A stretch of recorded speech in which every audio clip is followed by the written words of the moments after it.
Fala pessoal, beleza? Aqui é Totti Cavalcante, seguindo com o tutorial de Golang, essa é a aula 23. Nessa aula a gente vai ver Generics. Então vamos lá. Antes eu peço que vocês divulguem nas redes sociais de vocês. Se vocês curtirem os tutoriais aqui do Código Fluente, passem lá na página do Código Fluente no Facebook para dar um joinha. Sigam o Código Fluente aqui no Instagram e no TikTok. Aqui o Código Fluente no Pinterest, o link, né?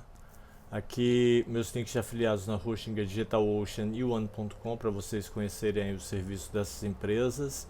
Aqui é o link da Digital Innovation. Tem vários tutoriais, bootcamps gratuitos lá, vale super a pena, bem legal. Aqui links de comunidades para vocês se conectarem a outros devs. Meu LinkedIn, pode me adicionar se quiser. Meu GitHub, se quiser me seguir. Aqui é onde eu vou deixar o código que a gente vai fazer nessa aula, né, o link direto. Aqui são meus canais no YouTube. Inclusive aqui o canal do Código Fluente, esses outros aqui são canais de música, Pix para doações, tem o código aqui, lá embaixo também tem um link para quem quiser doar via cartão, PayPal, etc. E é isso, partiu então o conteúdo. Tô aqui, aula 23, tutorial Golang Generics. O Generics, ele surgiu a partir da versão 1.18 do Go, né? Até antes de eu atualizar aqui, minha versão era uma versão anterior e eu tentei rodar os códigos aqui e deu erro. E aí eu fui ver a versão, realmente a versão era uma versão abaixo dessa. E aí eu atualizei e aí tudo certo. Então sempre é bom dar uma verificada na versão antes de rodar esses códigos aqui de Generics em Go. E aí, para verificar a versão, é só digitar Go Version. Ó, versão 1.18. Eu estou no Windows. Já estou aqui na pasta, inclusive, dos códigos. Então, a partir da versão 1.18, o Go adicionou suporte a genéricos, também conhecidos como parâmetros de tipo. Serve para criar funções e tipos genéricos em Go. Quando escrevemos funções, geralmente as declaramos para receber parâmetros de algum tipo específico, como um int, um float, um string, um boolean, etc. Então, tipo isso daqui, ó. Então, aqui a função printInt recebe um único parâmetro v do tipo int e imprime ele, né? Teríamos um problema se quiséssemos chamar essa mesma função com um valor de outro tipo, por exemplo, um float 64, ou um string, ou um boolean. Simplesmente não vai funcionar. O sistema de tipos do Go garante que só podemos passar o tipo de valor que a função espera. Tipo estrito. Às vezes, o sistema de tipo estrito nos prejudica mais do que nos ajuda. Por exemplo, se quisermos escrever uma biblioteca de utilitários com funções operando em variáveis de tipos diferentes, teríamos que escrever dezenas de funções semelhantes, uma para cada tipo possível, ou usar algum tipo de solução complicada envolvendo interfaces. Funções genéricas. Agora não precisamos mais fazer isso, porque podemos escrever funções genéricas. Uma função genérica recebe parâmetros não de algum tipo nomeado especificamente, como um int, por exemplo, mas sim algum tipo arbitrário que não precisamos especificar antecipadamente. O T é de tipo. Esse espaço reservado T é chamado parâmetro de tipo. Quando chamamos essa função em nosso programa, estaremos chamando ela com um valor de algum tipo específico, talvez um int, ou um float 64, ou qualquer outra coisa, um string, um boolean.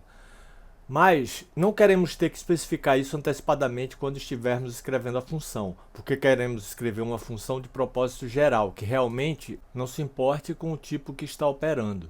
Aqui está errado, eu vou dar até um refresh aqui que eu corrigi esse parágrafo aqui, só ver. Que realmente não se importe com o tipo em que vai operar. Então vamos usar o tipo genérico T.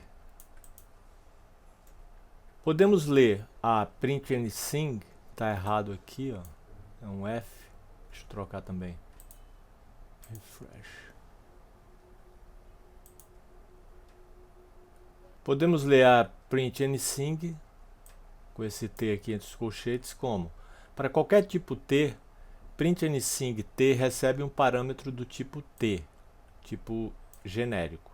Essa sintaxe pode parecer confusa no início, principalmente para os novatos em Go. Temos o nome da função, print anything, e a lista usual de parâmetros entre os parênteses, mas inserimos algo novo no meio, isso aqui, ó, entre esses colchetes, T maiúsculo N, parâmetros de tipo. Então, qualquer que seja o tipo específico ou tipos, T acaba sendo usado quando esta função é chamada. O parâmetro v de print_anything será desse tipo. Por exemplo, pode ser um int. Enquanto v é apenas um parâmetro comum de algum tipo não especificado, t é diferente. T é um novo tipo de parâmetro em Go. Como falado antes, é chamado parâmetro de tipo. Dizemos que print_anything t é uma função parametrizada, ou seja, uma função genérica de algum tipo t, que vai depender de qual tipo que a gente vai passar para ela. Instanciação. Mas o que é especificamente o tipo t?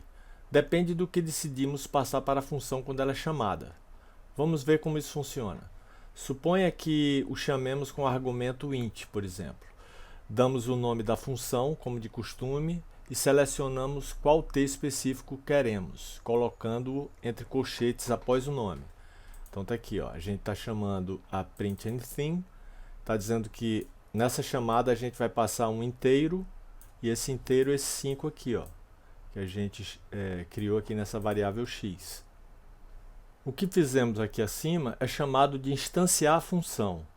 A função genérica print_anything é como um tipo de template, e quando a chamamos com algum tipo específico, criamos uma instância específica da função que recebe esse tipo.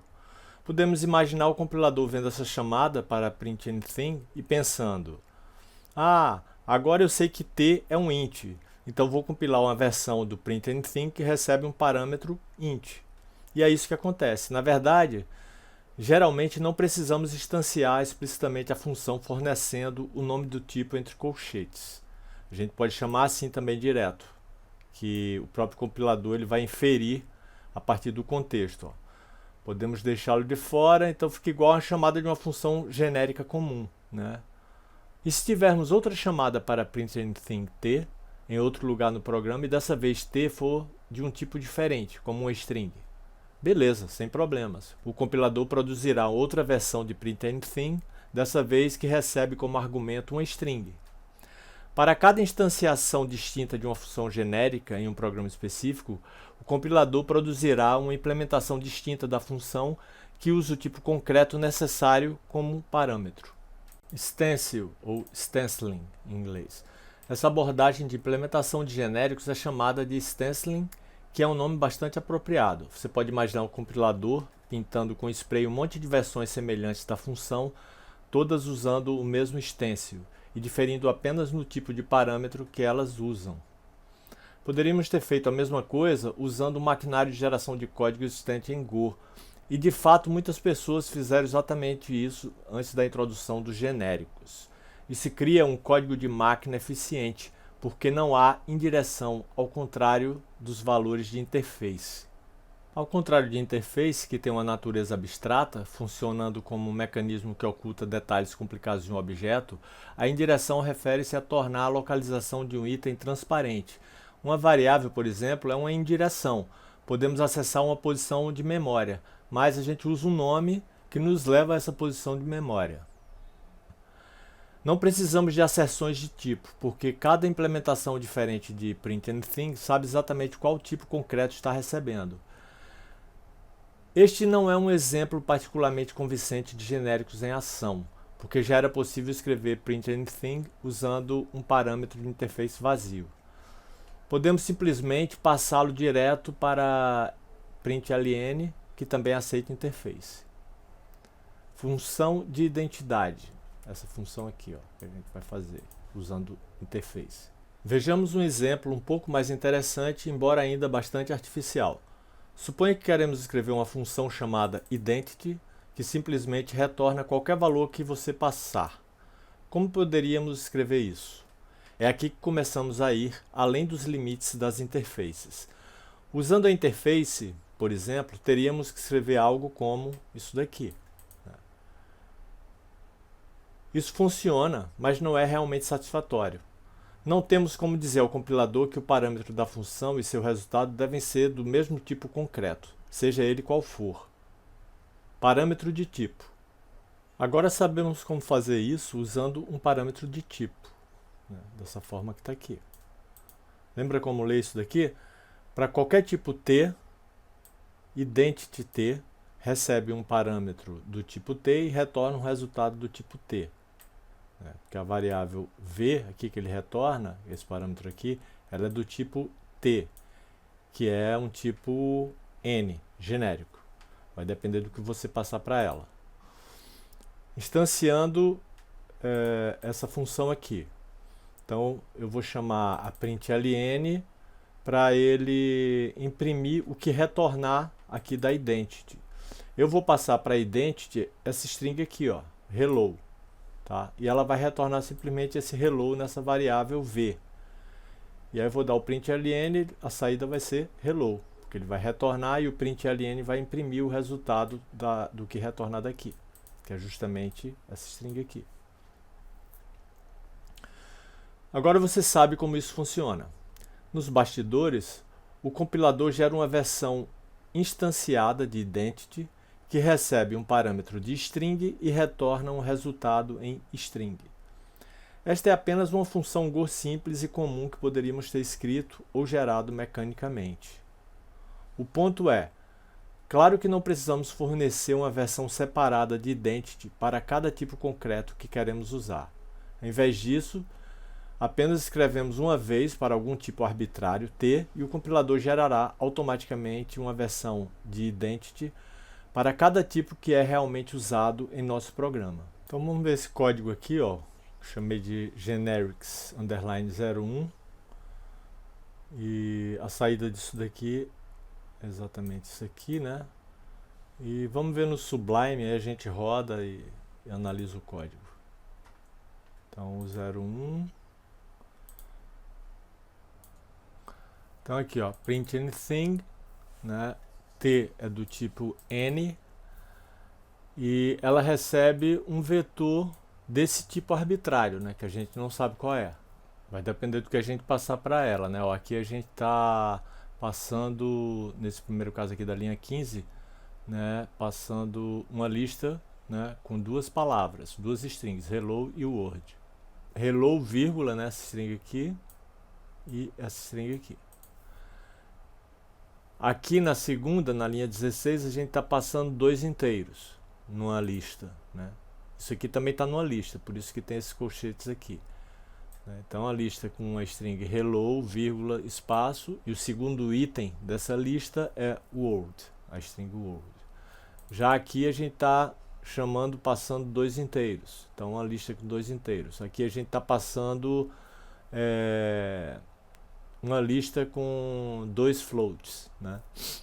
E aqui a gente está chamando a printInt, que é uma função normal, aquela que a gente viu lá no início do post, né? Que eu, só para ilustrar, como eu coloquei lá, eu coloquei aqui no código também, né?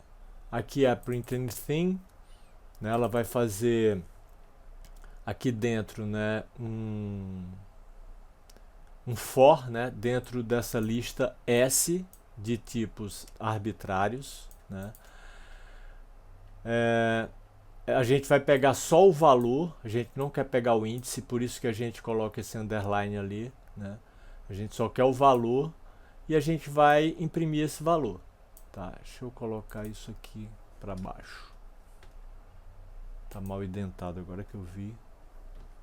É assim. Depois eu vejo se no post também tá. Então vamos rodar esse código. Go, run e o nome do arquivo. Olha lá. Hello, vírgula, espaço, word, desse cara daqui, da linha 16. 4 e 2, a lista que a gente passou aí na linha 17. O 3.7 e 2.9 é a chamada da linha 18. E o 7 é o resultado do printInt dessa função aqui, que está entre as linhas 11 e 13, né? Se eu tentar passar um float aqui para ela, por exemplo, salvar. Se eu rodar, ó, não pode usar o 7,5. Tá reclamando aqui que é um float e ele espera um int, na verdade. Então, dá erro. Vamos ver aqui o código 2. Função genérica. Map keys. É a função que a gente vai fazer no código aqui, ó. Vamos chamar de map keys. O código a seguir é um exemplo de uma função genérica. Map keys, ele pega um mapa de qualquer tipo e retorna um array com um pedaço, né, um slice, só com as chaves desse map. Então essa função tem dois parâmetros, né, o map keys, tem o k que é a chave e v que é o valor. O k tem a restrição comparável, que significa que podemos comparar valores desse tipo com operadores de tipo igual igual ou exclamação igual, que é o diferente. Isso é necessário para chaves de mapa em Go. O v tem a restrição n, o que significa que não é restrito de forma alguma. N é um alias para a interface. O código a seguir recebe um map, chave valor, e retorna um array com as chaves. O R é esse array, onde o tamanho é definido com make, obviamente com o mesmo tamanho do map, por isso de 0 até length de m. Em seguida percorre esse map, pegando só as chaves e populando o array R com as chaves do map usando o append. Por fim, o array só com as chaves do map é retornado pela função mapKeys. Está aqui a função. Depois a gente vê ela no código. Tipo genérico, list T. Como exemplo de um tipo genérico, list é na verdade list T é uma lista ligada, com valores de qualquer tipo, n. Tanto head como tail apontam para um elemento genérico na lista. Aqui, ó. Cada elemento da lista terá um ponteiro para o próximo item dessa lista. E além desse ponteiro para outro elemento, o elemento guarda também uma informação, isto é, um valor. Então aqui a gente tem a estrutura, né, da lista, tem um head, tem um tail que apontam para um elemento genérico. E aqui a gente tem a struct do elemento que a gente vai colocar na lista. Então cada elemento dessa lista ele vai ter um ponteiro para o próximo elemento e vai ter um valor, né? Payload, digamos assim, né? Métodos para tipos genéricos. Podemos definir métodos em tipos genéricos, assim como fazemos em tipos regulares, mas temos que manter os parâmetros de tipo no lugar. Veja abaixo a implementação do push e do getAll. Né? O push insere os valores na lista e atualiza o ponteiro para o próximo elemento, e o getAll retorna a lista com os elementos inseridos. Ó, aqui é o push e aqui é o getAll. Depois a gente analisa no código como um todo. Ao invocar funções genéricas, em geral podemos confiar na inferência de tipos. Observe que não precisamos especificar os tipos para K e V ao chamar mapKeys. O compilador os infere automaticamente, embora também possamos especificá-los explicitamente. Então aqui, ó, aqui mapKeys, a gente passou o map direto aqui sem especificar tipo, né? A gente poderia fazer assim também, ó. A gente vai fazer um teste, trocar isso daqui na hora de executar o código, né? Isso daqui por isso daqui, vocês vão ver que vai funcionar igual. Isso aqui são uns prints que eu coloquei aqui com a lógica do código que está sendo feito. Então, ó, quando a lista é criada, não tem nada, tudo está como new, o head está apontando para o new, o tail também. Aí aparece o primeiro elemento, a gente insere, né, com push. Aí o head continua apontando aqui para esse cara, o tail também. Aí inserir o próximo número. Né, o tail next está apontando para new. Aí aqui ele vai apontar para o próximo elemento, que é o 13, o tail continua apontando para cá, para o 11, o head também.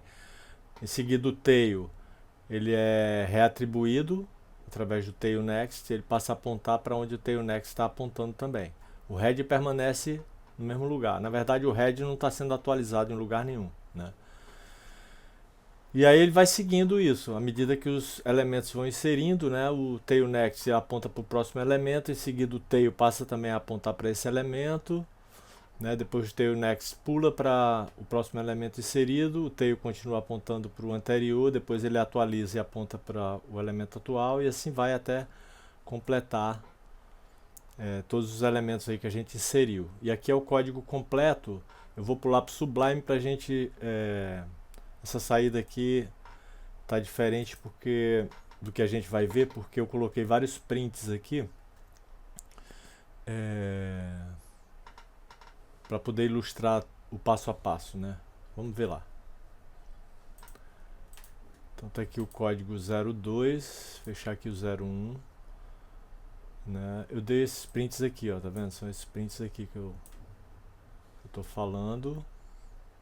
E esses prints aqui também dentro da função push, né? Só pra gente ver quando é que ele vai cair no if e depois quando ele vai cair no else, né? Porque no início, quando a lista é criada, o tail está apontando para o new, né? Porque ela não tem elemento nenhum, né? Então a gente está criando ela aqui, ó. Aqui, ó. Linha 77. Aí a gente chama o método push que a gente criou, que é esse cara daqui, para inserir os elementos na lista, né? E em seguida a gente imprime, chamando a getAll, todos os elementos até então, que no caso aqui, quando a gente inseriu o 11, só vai ter um elemento. Depois 11 e 13, né, na linha 81, porque já tem dois elementos, e assim vai, né? Isso aqui é o map, né? A gente está chamando o map keys, que é essa função que a gente criou aqui. Como eu já falei, né, ela recebe uma chave valor, aí ela faz um for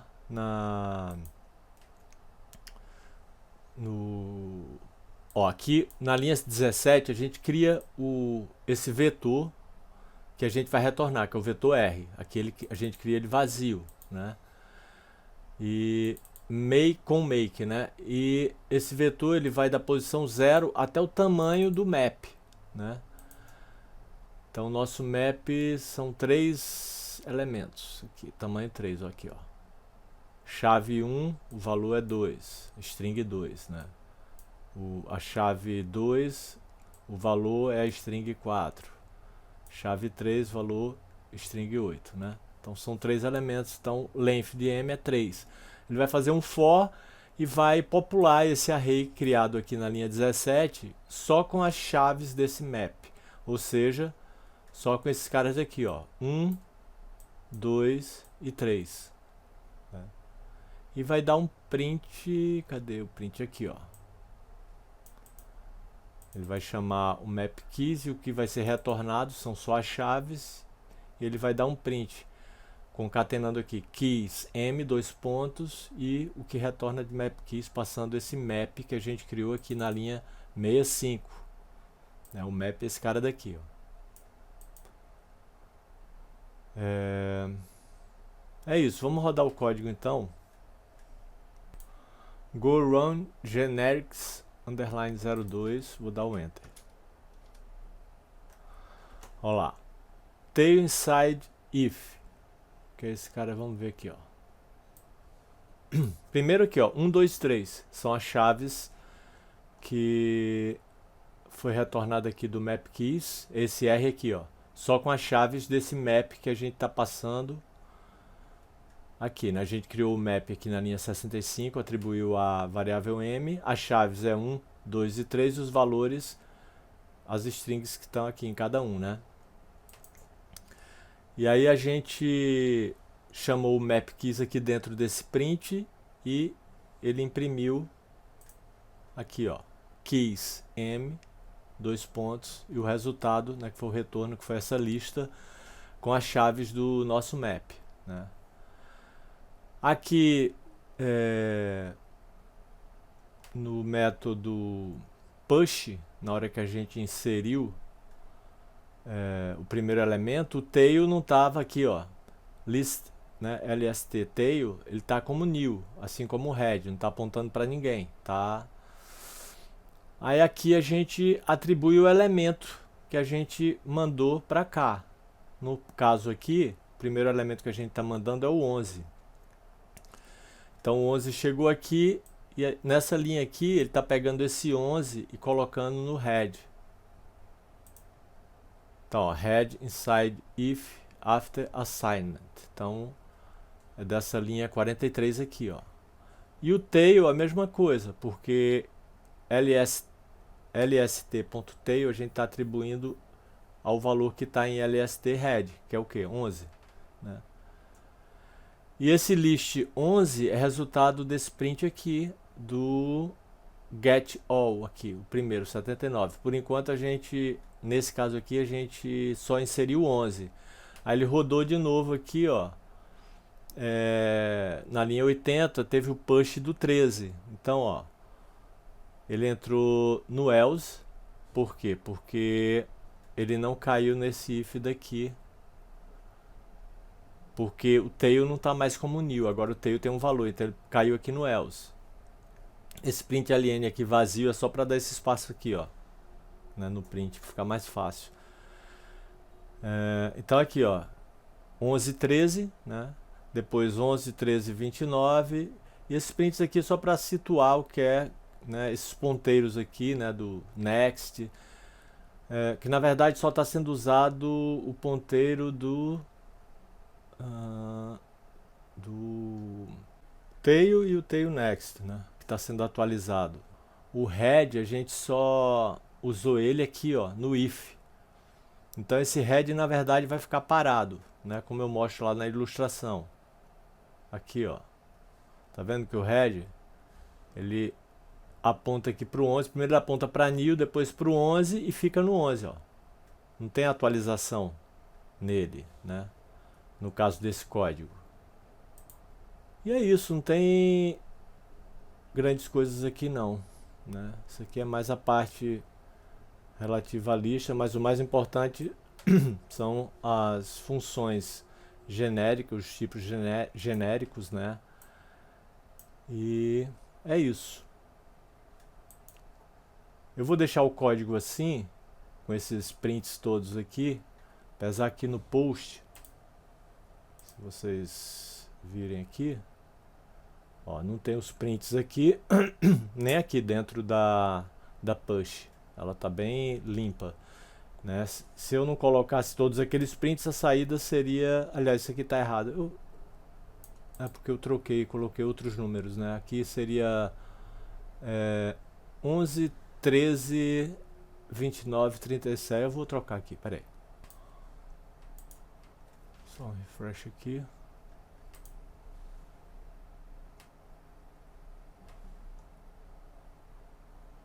Eu não tinha colocado aqui esse 41. E a saída tá aqui, também corrigi, né? E aqui também as chaves estão tá diferente, eu corrigi, porque é 1, 2 e 3, não 1, 2 e 4. Porque aqui, ó, 1, 2 e 3, né? É que eu tava testando com outros números, né, antes.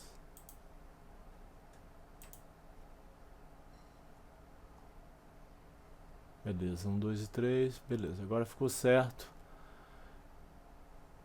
É isso. Se tiverem curtido, divulguem nas redes sociais de vocês, sugiram tutoriais, divulguem com os amigos, passem lá na página do Código Fluente no Facebook para dar um joinha, sigam o Código Fluente no Instagram e no TikTok, que é o link do Código Fluente no Pinterest, meus links de afiliados na Hosting DigitalOcean e One.com.